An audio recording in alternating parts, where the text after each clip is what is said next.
Hey, welcome to The Explainer. Today we're going to tackle something that sounds a little tricky, but trust me, it's actually super simple. We're talking about the future tense in German. So let's just jump right in. So, let's say you want to say, I will learn this. How do you do that in German? Well, the good news is, just like we use the word will in English, German has its own special little helper verb. And honestly, once you see the pattern, you are going to get this down so fast. Okay, so full disclosure, in a lot of everyday chats, you'll hear Germans just use the present tense to talk about the future. Like saying, I work tomorrow. But if you want to be really clear or you really want to express an intention or a prediction, there is a dedicated future tense. And that's what we're going to lock down today. All right, so let's meet the star of the show. It's this verb right here, werden. Now this guy's kind of cool because on its own, it just means to become. But you put it together with another verb and boom, it completely changes and suddenly means will. This is literally the key to unlocking the future tense. So now that we know our helper verb, the very first thing we have to do is see how it changes depending on who's doing the action. Let's check out how to conjugate it. Okay, so take a look at this. For dich, wir, ihr, and sie, it's pretty normal, right? Nothing too crazy. But, and this is the important part, look at du and zs. See how that vowel flips from an e to an I? You get du first and werd. These are the two you really want to burn into your brain. All right, you've met the verb. Now, how do we actually build a sentence with it? And honestly, this is the best part, I promise. If you have already learned your modal verbs, like können for can or müssen for must, then you already know how to do this. No joke. The hard work is already done. So let's just look at the blueprint. I think when you see it next to what you already know, it's going to be a real aha moment. See, this lays it out perfectly.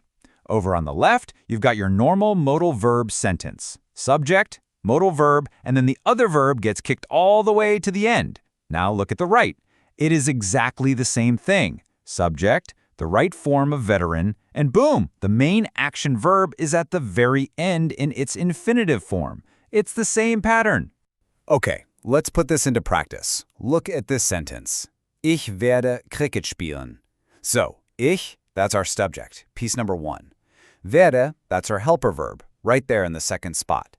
And the main action, spielen, to play, where does it go? You guessed it, all the way to the end. See, it just works.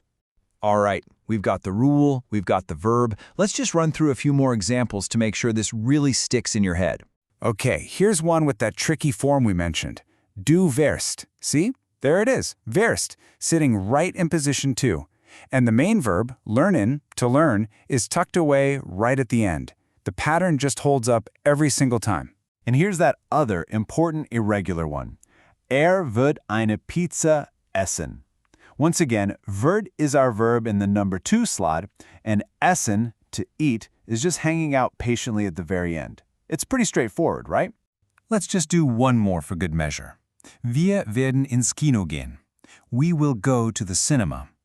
Werden lines up with wir, and gehen, to go, is at the end.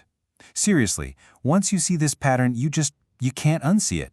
So, okay, we've got this beautiful, clean sentence structure.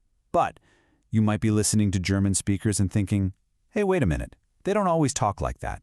So the big question is, do you always need to use werden?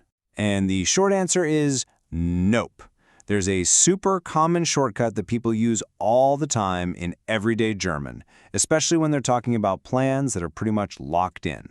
Okay, so what's the difference? It really comes down to a subtle feeling, a little bit of nuance. Look at the left. Ich werde morgen arbeiten. That sounds more like an intention, a plan. I will work tomorrow. But on the right, ich arbeite morgen, that's just the present tense. It basically means the same thing, but it sounds way more definite, almost like it's already in your calendar. It's a sure thing. Okay, before we finish up, I just want to quickly go over a few common mistakes people make.